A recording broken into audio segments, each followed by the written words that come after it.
ये कहानी है एक ऐसे मैजिकल वाटर की जो आपको जिंदगी दे सकता है। ऐसा पानी जिसे पीते ही आपकी सारी बीमारियां ठीक हो जाती है। लेकिन इस पानी को पाना इतना भी आसान नहीं है क्योंकि उसकी सुरक्षा कई खतरनाक मॉन्स्टर करते हैं। सो हेलो एवरीवन, आज हम इसी कहानी को एक्सप्लेन करने वाले हैं। So without wasting time let's begin the story. कहानी की शुरुआत होती है, हमें एक नरेटिंग वॉइस सुनाई देती है जहां हमें बताया जाता है कि जहां पर आसमान जमीन से मिलता है वहां पर बहुत ही सुंदर पैलेस स्थित है जिसका नाम है पैलेस ऑफ शौर्य मौर्य। ये पैलेस इतना सुंदर है कि पूरा का पूरा गोल्ड से बना हुआ है जिसे सूरज की रोशनी में बहुत दूर तक देखा जा सकता है। इसी पैलेस के नीचे एक मैजिकल ग्लेशियर है जो इस पैलेस के रिफ्लेक्शन की वजह से पिघलते रहता है, जिसकी बूंद एक पात्र में इकट्ठा होते रहती है। इसी पानी को पीने से कोई भी बीमारी ठीक हो जाती है। इसी वजह से इसे वाटर ऑफ लाइफ कहा जाता है। आज तक उस पैलेस की तलाश में कई लोग गए लेकिन कोई भी वाटर ऑफ लाइफ को हासिल नहीं कर पाया क्योंकि आज तक जो भी वहां गया है वो जिंदा नहीं लौटा है। क्योंकि उस पैलेस की गद्दी में एक ऐसा राजा राज करता है जो काफी ज्यादा लालची है, जो अपने गुलाम रक्षक के साथ मिलकर उस पानी को किसी को भी हाथ नहीं लगाने देता था। यहीं से सीन चेंज होता है। हम तीन भाइयों को पेड़ काटने का काम करते हुए देखते हैं जहाँ पर एक छोटा बच्चा गलती से एक पेड़ को काटकर गलत डायरेक्शन में गिरा देता है, जिसकी वजह से वो पेड़ उनके बॉस के काफी ज्यादा करीब आकर गिरता है।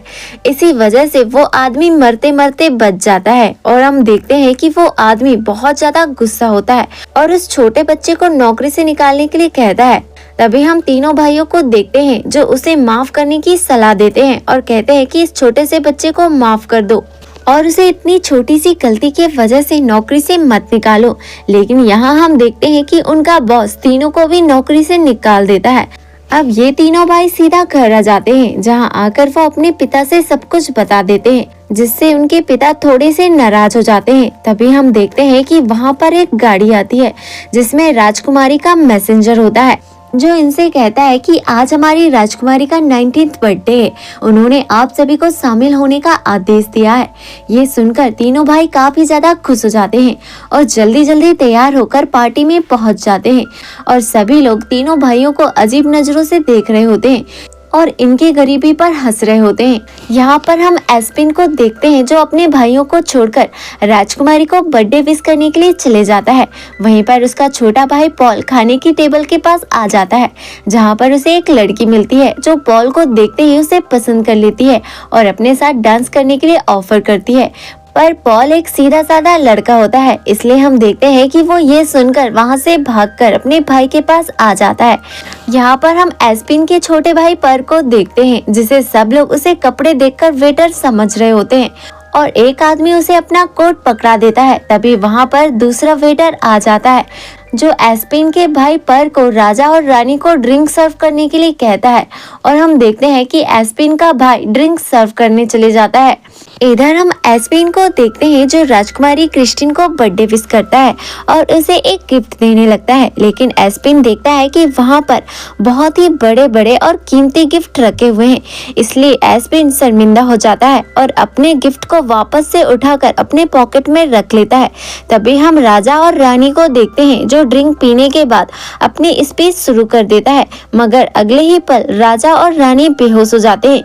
अब क्योंकि वो ड्रिंक एस्पिन के भाई पर ने उन्हें दी थी जिसके अंदर जहर होता है, तो राज्य का मंत्री राजकुमारी को बताता है कि इस लड़के ने आपके माता पिता को ये ड्रिंक दी थी। ये सुनकर राजकुमारी को बहुत ज्यादा गुस्सा आता है और वो एस्पिन के तीनों भाइयों को कैद कराने का ऑर्डर देती है। एस्पिन उन्हें समझाता है कि मेरे भाई बेकसूर हैं, मगर एस्पिन की बातों पर कोई भी विश्वास नहीं करता।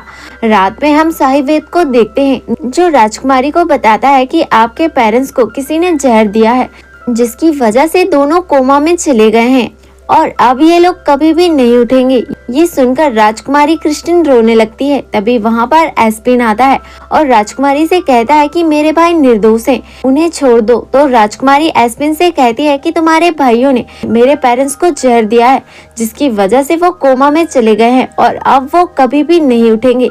ये सुनकर एस्पिन राजकुमारी से कहता है कि क्या आपने शौर्य ऑफ मौर्य पैलेस के बारे में सुना है। वहीं पर वो वैद हंसने लगता है। वो कहता है कि ये सारी अफवाहें हैं, ऐसा कोई भी गोल्डन पैलेस एग्जिस्ट नहीं करता है। तो एस्पिन उनसे कहता है कि ये अफवाह नहीं है बल्कि सच है। उस पैलेस में एक वाटर ऑफ लाइफ नाम का पानी मौजूद है जिससे किसी भी बीमारी को ठीक किया जा सकता है। यहाँ पर राजकुमारी एस्पिन की बातों पर यकीन कर लेती है और उसके साथ वाटर ऑफ लाइफ लेने के लिए निकल पड़ती है। दूसरी तरफ हम उसी वेटर को देखते हैं जिसने एस्पिन के भाई को वो ड्रिंक सर्व करने के लिए कहा होता है। वो एक बार में आता है जहाँ पर वो एक ग्रुप से मिलता है। वो वेटर उस ग्रुप को बताता है कि राजा और रानी दोनों हमेशा के लिए कोमा में चले गए हैं। वहीं पर राजकुमारी बच गई है और वो अपने पेरेंट्स को बचाने के लिए वाटर ऑफ लाइफ लेने के लिए चली गई है। दरअसल वो ग्रुप राजा और रानी को मारकर उस राज्य में कब्जा करना चाहते हैं। ये सुनकर वो ग्रुप राजकुमारी के पीछे जाने का फैसला करते हैं और हम देखते हैं कि उस ग्रुप का एक आदमी उस वेटर को भी जहर देकर मार देता है। इधर हम एस्पिन और राजकुमारी को देखते हैं जो जंगल में आ जाते हैं, मगर एस्पिन को वो गोल्डन पैलेस का रास्ता नहीं पता होता है। तभी उनके सामने एक गिलहरी आती है जो एस्पिन और राजकुमारी को लेकर एक विच के घर में आ जाती है। अंदर जाकर वो लोग देखते हैं कि उस विच की नाक एक टेबल में फंसी हुई है। तो एस्पिन उस विच की नाक को निकालने में उसकी हेल्प करता है और उससे गोल्डन पैलेस के बारे में पूछने लगता है।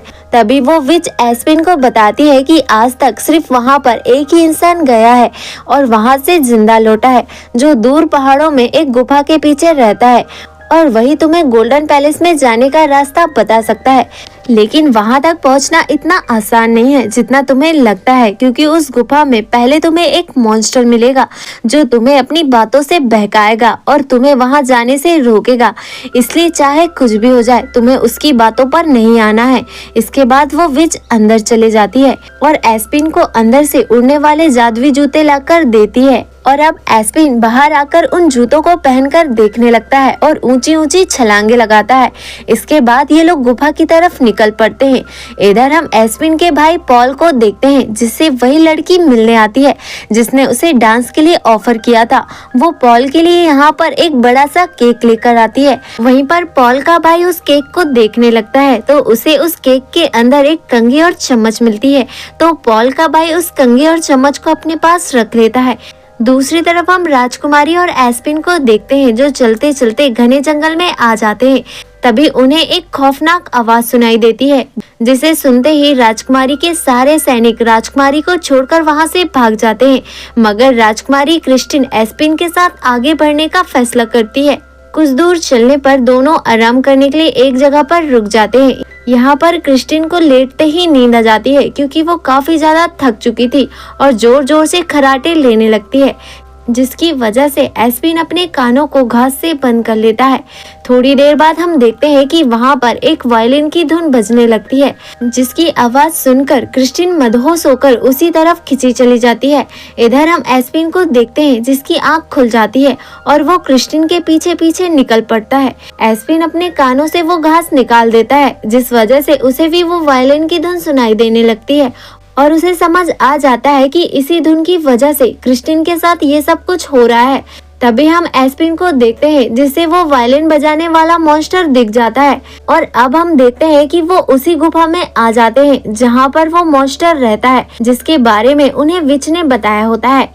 यहाँ पर वो मॉन्स्टर एस्पिन से कहता है कि अगर तुम्हें वहाँ से आगे जाना है तो तुम्हें मुझे वायलिन कंपटीशन में हराना होगा। अगर तुम ऐसा नहीं कर पाए तो मैं तुम दोनों को मार दूंगा। एस्पिन उस मॉन्स्टर का चैलेंज एक्सेप्ट कर लेता है और दोनों के बीच कंपटीशन शुरू हो जाता है। पहले मॉन्स्टर वायलिन बजाता है जिसे सुनकर क्रिस्टिन एक बार फिर से मदहोश हो जाती है। वहीं पर अब एस्पिन का नंबर आता है। वो इतना गंदा वायलिन बजाता है कि मॉन्स्टर अपने कानों में हाथ रख लेता है। तभी हम एस्पिन को देखते हैं जो उस वायलिन से उस मॉन्स्टर के सर में मारता है और वो क्रिस्टिन को लेकर गुफा से बाहर निकल जाता है। कुछ दूर चलने पर एस्पिन को एक बोतल मिलती है। वो राजकुमारी से पूछता है कि ये क्या है, तो राजकुमारी उसे बताती है कि इससे किसी भी बेहोश इंसान को होश में लाया जा सकता है। तभी क्रिस्टिन को कुछ ही दूरी पर एक घर दिखाई देता है, जिसे देखकर वो जल्दी जल्दी उस घर के पास आ जाते हैं। वहाँ पर एक बूढ़ा इंसान लकड़ी काट रहा होता है। एस्पिन उससे पूछता है कि क्या आप वही इंसान हो जो गोल्डन पैलेस से जिंदा लौटे थे? तो वो उनसे कहता है कि उसके बारे में तुम्हें मेरे पिताजी ही बताएंगे। फिर ये दोनों अंदर आ जाते हैं, जहां उन्हें एक और ओल्ड मैन मिलता है। यहाँ पर एस्पिन उससे भी वही सवाल पूछता है, जिस पर वो ओल्ड मैन वही जवाब देता है जो अभी अभी उस बाहर वाले इंसान ने दिया होता है। ऐसा इनके साथ कई बार होता है, लेकिन हर बार उस ओल्ड मैन की हाइट छोटी होती जा रही थी और लास्ट में इन्हें बहुत ही छोटा और बूढ़ा इंसान मिलता है। यहाँ पर एस्पिन उससे भी वही सवाल पूछता है, तो वो उन्हें बताता है कि मैंने वाटर ऑफ लाइफ को पिया है, मगर ज्यादा उम्र होने के कारण मैं रास्ता भूल गया हूँ। मैंने उसके बारे में सब कुछ अपनी डायरी में लिख रखा है। डायरी मिलने पर एस्पिन उसे पढ़ने लगता है। वो दोनों बाहर आ जाते हैं, जहाँ उनके सामने वही ग्रुप खड़ा होता है जिसने क्रिस्टिन के पेरेंट्स को जहर पिलाया था। वो ग्रुप एस्पिन और क्रिस्टिन को बंदी बना लेते हैं। यहाँ पर क्रिस्टिन ग्रुप के हेड से पूछती है कि आप लोग कौन हो और हमें यहाँ पर क्यों पकड़ लाए हो। ये सुनकर वो सभी हंसने लगते हैं और हेड क्रिस्टिन से कहती है कि मैं वही हूँ जिसने तुम्हारे पेरेंट्स को जहर पिलाया था। ये सुनकर क्रिस्टिन काफी ज्यादा हैरान हो जाती है और उससे पूछती है कि किसके कहने पर तुमने ऐसा किया था, मगर हेड क्रिस्टिन को कुछ भी बताने से मना कर देती है और वो अपने आदमियों को उन दोनों को खत्म करने का ऑर्डर देती है। मगर अचानक फिर उसका मन बदल जाता है और वो क्रिस्टिन को बताती है कि तुम्हारे पेरेंट्स को मारने की कोशिश करने वाला कोई और नहीं बल्कि तुम्हारा वफादार मंत्री ही है। ये सुनकर क्रिस्टिन बहुत ज्यादा हैरान हो जाती है, जिसके बाद वो हेड अपने आदमियों से कहती है कि अब इन दोनों को मार दो। लेकिन वो दोनों आदमी इसी बात पर लड़ने लगते हैं कि मैं इसे मारूंगा। लेकिन इसी का फायदा उठाकर क्रिस्टिन बड़ी ही चालाकी से एक चाकू की हेल्प से अपनी और एस्पिन की रस्सी काट लेती है और वो दोनों वहाँ से भागने लगते हैं। मगर कुछ ही दूर चलने पर ग्रुप के लोग वापस से इन्हें घेर लेते हैं। क्रिस्टिन उसी जादुई वायलिन को बजाने लगती है, जिसे सुनने के बाद सभी लोग मदहोश होकर नाचने लगते हैं और वो दोनों वहाँ से भाग जाते हैं। दूसरी तरफ हम एस्पिन के भाइयों को देखते हैं, जिनके पास वही मंत्री आता है जो उन्हें बताता है कि राजा और रानी को जहर देने वाले को मैं जानता हूँ।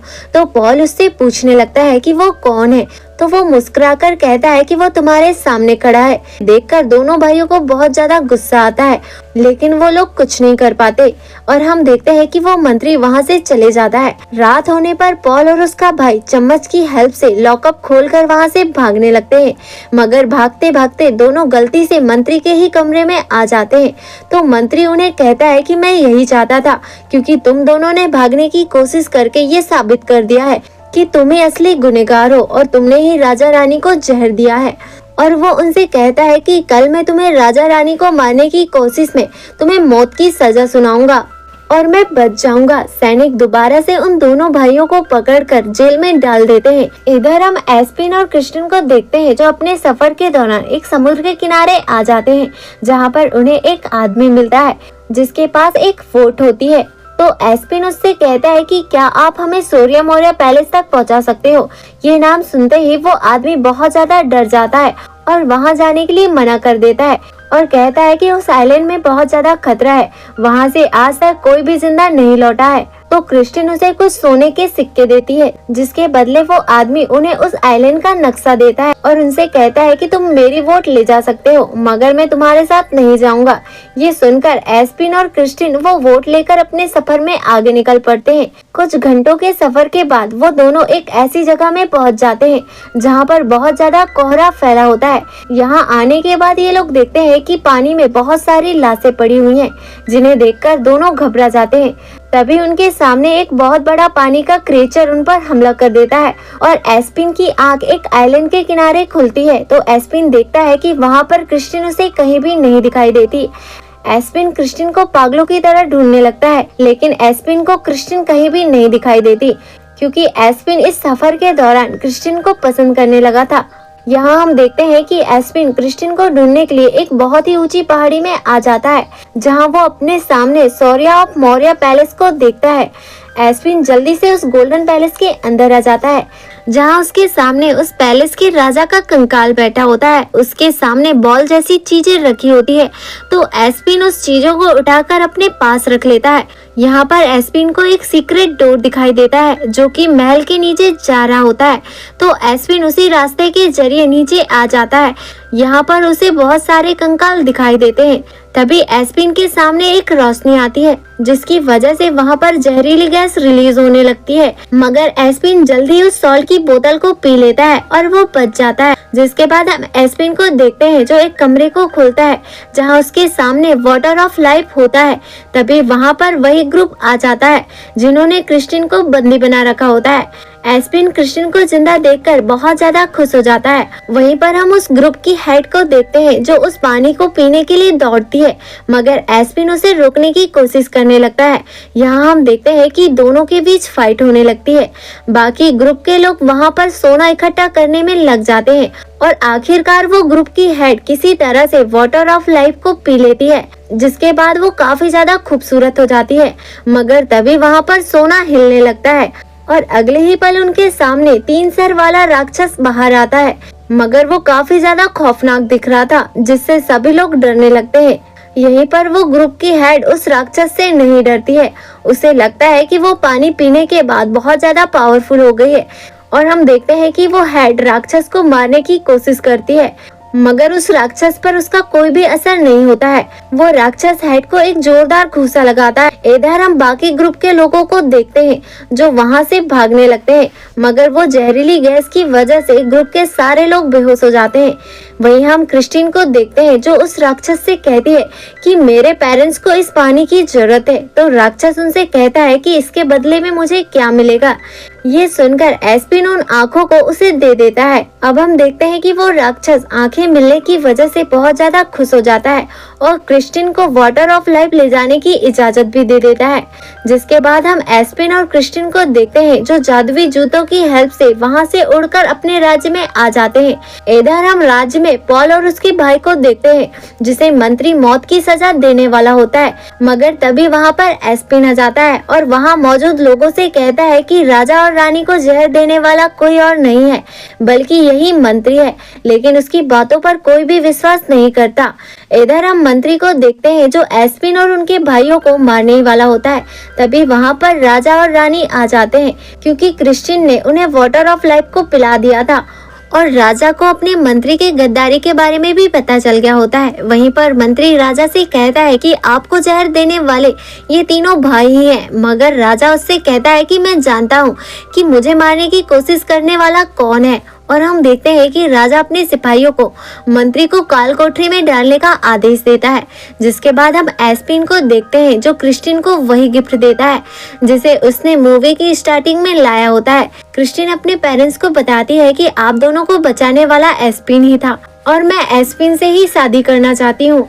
इस बात पर राजा भी मान जाते हैं और दोनों की शादी करवा दी जाती है। वहीं पर एस्पिन का भाई पॉल उस मैट को एक्सेप्ट कर लेता है और अब क्रिस्टिन और एस्पिन साथ साथ रहने लगते हैं। इसी के साथ इस शानदार कहानी की हैप्पी एंडिंग हो जाती है। अगर आपको ये एक्सप्लेनेशन पसंद आए तो वीडियो को लाइक और चैनल को सब्सक्राइब जरूर कीजिएगा। आपका एक सब्सक्राइब हमारे इंस्पिरेशन का कारण बनता है।